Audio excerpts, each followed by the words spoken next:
आजकल hair fall सबको हो रहा है, तो मेनली उसका रीजन क्या है? हेयर फॉल का एक कोई परमानेंट या कोई एक स्पेसिफिक रीजन नहीं होता है और ना ही इसका कोई इस तरह की चीजें बनी है कि हमने एक टेस्ट कराया और उससे पता चल गया। There could be multiple reason. इसको हमने एक तरह से दो पार्ट में डिवाइड करा हुआ है। एक होता है जेनेटिक्स। अगर आपकी फैमिली में, स्पेशली ये मेल्स के लिए होता है, अगर आपकी फैमिली में आपकी मदर की साइड या फादर की साइड किसी को बॉल्डनेस है तो चांसेस होते हैं कि ये आपके अंदर भी ट्रांसफर होगा। इसको एंडोजेनेटिक एलोपेशिया कहते हैं। ऑन द अदर हैंड होता है आपकी लाइफस्टाइल। आपकी लाइफस्टाइल एक काफी ज्यादा इम्पैक्ट करती है हेयर फॉल के ऊपर। उसमें मल्टीपल रीजन होते हैं। उसमें आपका स्लीपिंग पैटर्न, स्ट्रेस लेवल, आपकी डाइट, आपका एक्सरसाइज, किस तरह के प्रोडक्ट आप यूज कर रहे हैं बालों के लिए, पानी कैसा है, एंड सो ऑन। कोई भी चीज़ अगर गड़बड़ होती है तो वो सबसे पहले आपका हेयर पे और स्किन पे ही इफेक्ट दिखाती है। सो नेक्स्ट क्वेश्चन इज इससे रिलेटेड ही है कि उसकी डेंसिटी भी लूज होने लगती है हेयर की हाँ, बाय द टाइम। तो अगर आपका बाल टूटेगा और टूटते रहेंगे और बाल कमजोर होते रहेंगे तो ऑब्वियसली उसकी थिकनेस और डेंसिटी कमी होगी। ओके, सो आप अब बताइए कि हम इसको कैसे प्रिवेंट कर सकते हैं, कैसे ठीक कर सकते हैं। तो इसके मल्टीपल ऑप्शंस है, मल्टीपल ट्रीटमेंट्स हैं। तो according to you best procedure क्या रहेगा? सबसे पहले तो आपको खुद इंटरनली चेक करना है। जैसे कि मैंने बताया, लाइफस्टाइल एक ऐसी चीज है जो आप खुद से ही ठीक कर सकते हैं, क्योंकि इंटरनल प्रॉब्लम है, अंदर से प्रॉब्लम है। उसको जितना अच्छा आप रख पाए वो है। तो सबसे पहले आपको अपना स्ट्रेस लेवल, स्लीपिंग पैटर्न देखना है, वो आपको बेटर करना है। अपनी डाइट के अंदर आपको हाई प्रोटीन रिच और आयरन डाइट करनी है, क्योंकि main reason vitamin D, B12, iron, protein, इन सब की कमी से भी होता है। दूसरा, बहुत ज़्यादा केमिकल वाली चीज़ें, वैक्स, स्प्रेज, बहुत शैम्पू जिसके अंदर आप देखते हैं कि बहुत ज़्यादा सल्फेट, पैराबेन, वो सब थोड़ा कम करना है। माइल्ड शैम्पूज वगैरह यूज़ करने हैं। पानी जो होता है, कोशिश करिए कि हार्ड वाटर ना हो, क्योंकि हार्ड वाटर से भी बाल ब्रिटल होते हैं और टूटते हैं। अपनी लाइफस्टाइल के अंदर एक्सरसाइज ऐड करिए, जो कि ब्लड सर्कुलेशन के लिए अच्छा होता है। अपने बालों को साफ रखना है। अपने बालों को क्लीन रखना सबसे ज्यादा जरूरी होता है, जो कि हम नहीं करते हैं। लोग ऑयल लगा के 3-4 दिन रखते हैं, जिसके अंदर और धूल मिट्टी चिपकती है।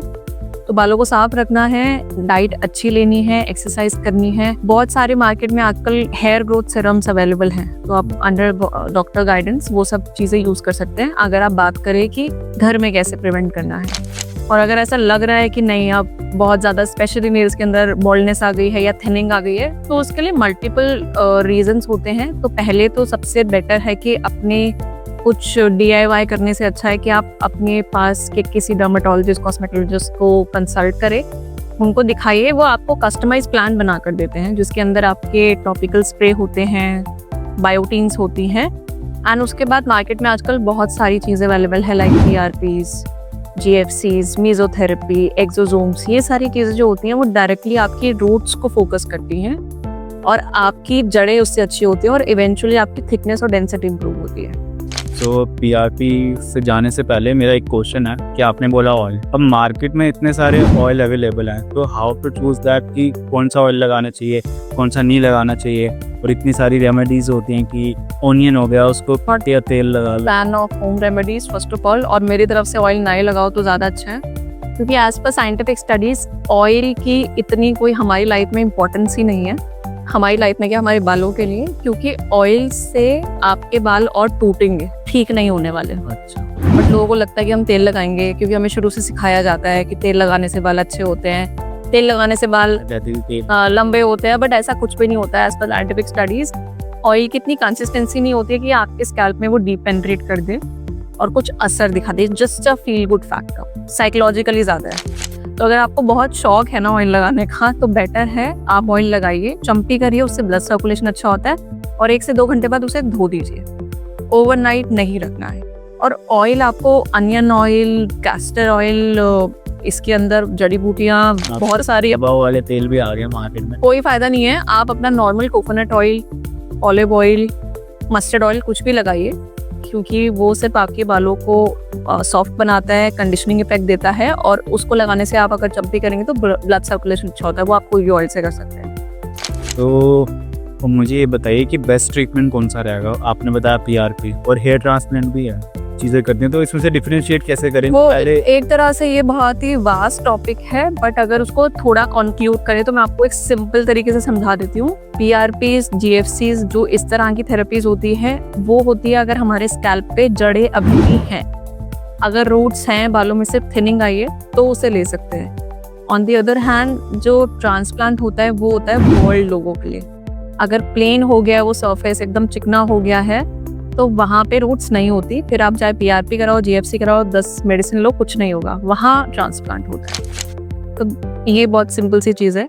तो मतलब वो रूट कॉज पता लग जाता है कि जब आप जाते हो, क्लिनिक जाते हो, पता देने। ऑफ कोर्स पता क्या चल रहा है आप खुद भी इससे कर सकते हैं। अगर आपके 80% तक पूरे बाल चले गए हैं तो उस केस में आप बहुत ज़्यादा एक्सपेक्ट नहीं कर सकते कि आपकी रीग्रोथ होगी, तो उसमें हमेशा ट्रांसप्लांट की तरफ जाना सही होता है, रादर देन आप मार्केट में इतनी सारे वो देख रहे हैं कि 5 महीने के कोर्स करने से ऐसा हो जाता है, हमारी ये सारी चीज़ें प्लांट बेस्ड है, ऐसा कुछ नहीं होता। मेरा नेक्स्ट क्वेश्चन है पीआरपी से रिलेटेड। जैसे मैं देखता हूँ, ऑनलाइन जाके देखता हूँ, वेबसाइट्स पे देखता हूँ, लोग 999 में कर रहे हैं और कोई लोग बिल्कुल ही एक्सपेंसिव दे रहे हैं। So how to choose that कि यार कौन सा बेस्ट है, कौन सी चीज़ हम करवाएं, कौन सा पीआरपी कराएं? देखिए अगर कोई चीज़ बहुत ही सस्ती है तो वो किसी रीज़न की वजह से ही सस्ती है। अब इसको मैं ऐसे तो नहीं बोलूँगी क्योंकि हर किसी डॉक्टर की, हर किसी क्लिनिक की अलग प्रैक्टिस है, बट इसमें थोड़ा आप लोगों को कॉमन सेंस लगाने की ज़रूरत है।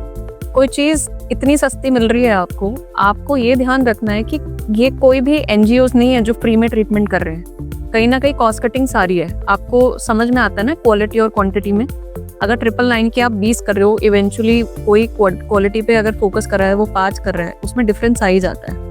एकदम सस्ती भी नहीं लेनी चाहिए क्योंकि उसमें कोई मेजरमेंट नहीं है। अगर आपकी 999 वाली पीआरपीज है तो वो मेरे हिसाब से तो पता नहीं वो क्या ही दे रहे हैं। उसमें ना ट्यूबिंग्स अच्छी होती हैं, ना उसमें सेंट्रीफ्यूज मशीन क्या है वो किसी को नहीं पता, कितने आरपीएम पे उसे लगाना है वो नहीं पता, डॉक्टर करे या टेक्नीशियन कर रहे वो नहीं पता।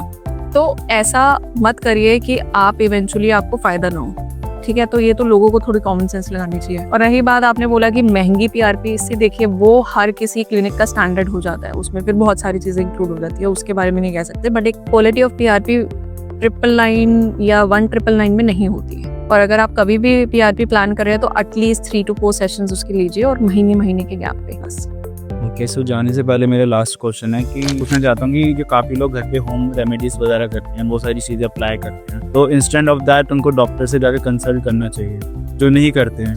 देखिए मैंने आपको पहले ही बताया कि मैं DIY की बहुत बड़ी फैन नहीं हूँ। बहुत सारे लोग आते हैं मेरे पास प्याज का रस लगा के, तेल में बहुत सारी जड़ी बूटियाँ डाल के, इवेंचुअली कोई फायदा नहीं होता है। आप थोड़ा सा अगर इसके बारे में पढ़ेंगे, एक अनियन के अंदर उसकी एसिडिक प्रॉपर्टी होती है। बहुत सारे लोगों की स्किन बहुत सेंसिटिव होती है। अगर ये अनियन, गार्लिक वगैरह आप अगर लगाएंगे तो उससे हो सकता है कि आपकी स्किन बर्न हो जाए। तो ये कुछ फायदा तो नहीं, बट आपको नुकसान बहुत कर सकती है। तो इन सब चीज़ों से अच्छा है कि वैसे ही रहने दो। तो अपना दिमाग ना लगाते हुए इन सब चीज़ों में आपको एक डॉक्टर से कंसल्ट करना चाहिए, वो आपको बेहतर ऑप्शंस बताएंगे। जरूरी नहीं कि सारी चीज़ें एक्सपेंसिव ही होंगी, कुछ नॉर्मल आप अगर चीज़ें भी मेंटेन करेंगे अपनी डाइट, अपने लाइफस्टाइल के अंदर, ये तो भी ठीक हो सकता है।